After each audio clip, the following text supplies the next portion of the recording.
The kind of audience there is at Davos, it must have kind of been a very binary speech for them. On the one hand, she's the leader of Brexit, which they hate.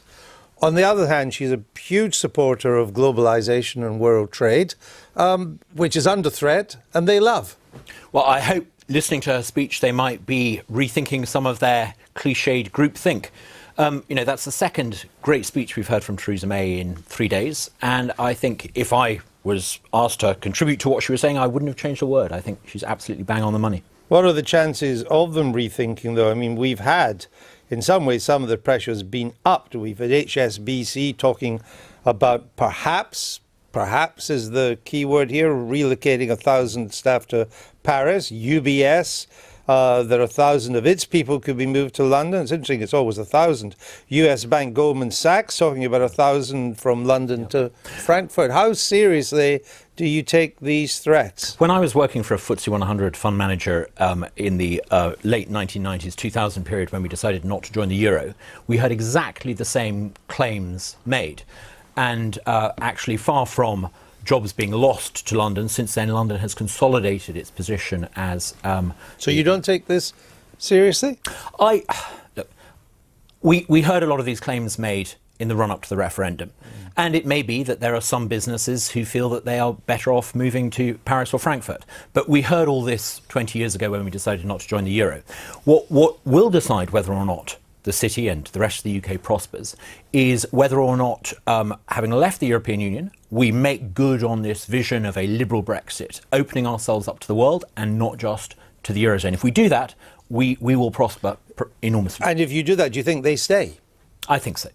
What about Toyota? It employs 3,000 people in What we've Britain. got to be careful of is a lot of the sort of people employed as corporate lobbyists by these companies in the run-up to the referendum were dead against Brexit.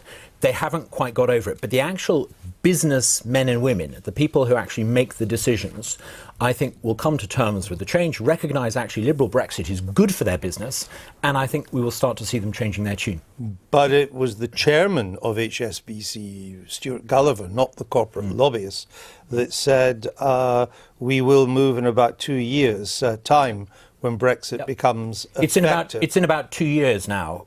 Rather than immediately after. So you're sceptical of these claims? I am a little sceptical, but they know their business better than I do, and let's wait and see. But I suspect that in 10, 15 years' time, the City of London will be an even more of a global financial hub than it is today. What do you make of this claim? The Maltese Prime Minister, I think he's part now of he's in the EU rotating presidency seat for the first 6 months of this year, and repeats this demand or idea that Britain would have to pay a 60 billion euro exit price. Well, I mean, it would seem to me, I don't know what that's based on, or whether it's has any real basis. But whether it has any basis or not, I would suggest to you that no British Prime Minister could ever agree to that. Of course, and it's a baseless claim.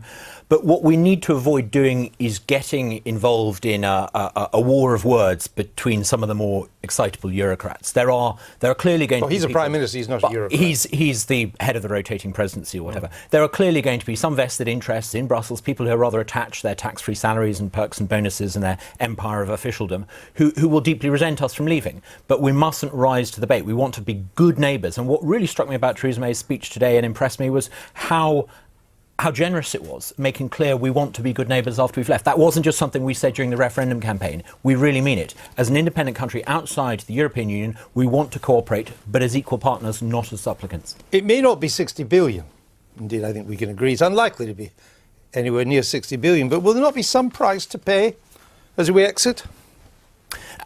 Clearly, we want to leave on good terms, and we want to honour any commitments we have under international law, but we're not about to pick up a huge bill to help some of the anti-Brexiteers in the European system come to terms with their grief.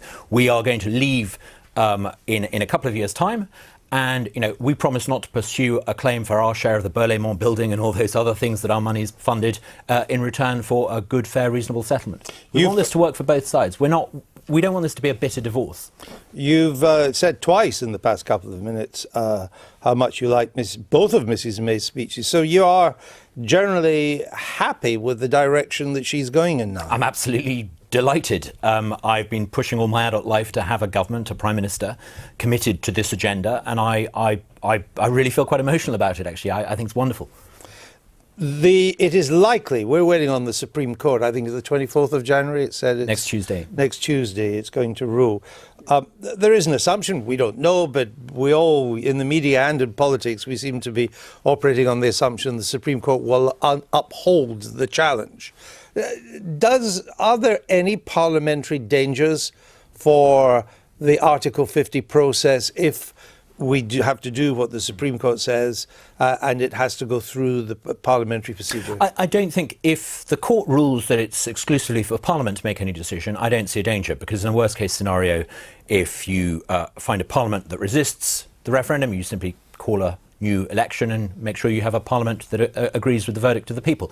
I think the danger comes if the judges get it into their heads that it's someone other than Parliament that must make this decision. For example, if they give the Welsh Assembly or the Scottish Parliament or any other third party de facto veto powers, that I think would trigger a serious constitutional crisis. But if it's for Parliament to decide, even if the House of Lords decided to throw a wobbly, it's possible to call a general election and replace the House of Lords fairly straightforwardly. So you think it's possible to that if the Lords do in some way try to block this or delay it or whatever, that could provoke an election too? Well, I do, absolutely. If we could leave the European Union and make sure that those who make our laws in Parliament live under the law, that would be the icing on the cake, wouldn't it? What about UKIP? Will Paul Nuttall be fighting the by-election in Stoke? We're going to have a hustings tomorrow. We'll make the decision tomorrow, so I genuinely don't know. We're going to make the announcement on Saturday. Paul would be a superb candidate. But this isn't about UKIP, this is about Stoke. Stoke has had Labour MPs since 1950. It deserves something better than that. Indeed. And would he be your choice of candidate? I think it would be absolutely superb as a candidate, but we're a Democratic Party and I'm not registered as a UKIP member to vote in that hustings. So, I'll be supporting whoever, but Paul would be an absolutely superb candidate. He really would be a force for Stoke. All right, we shall see.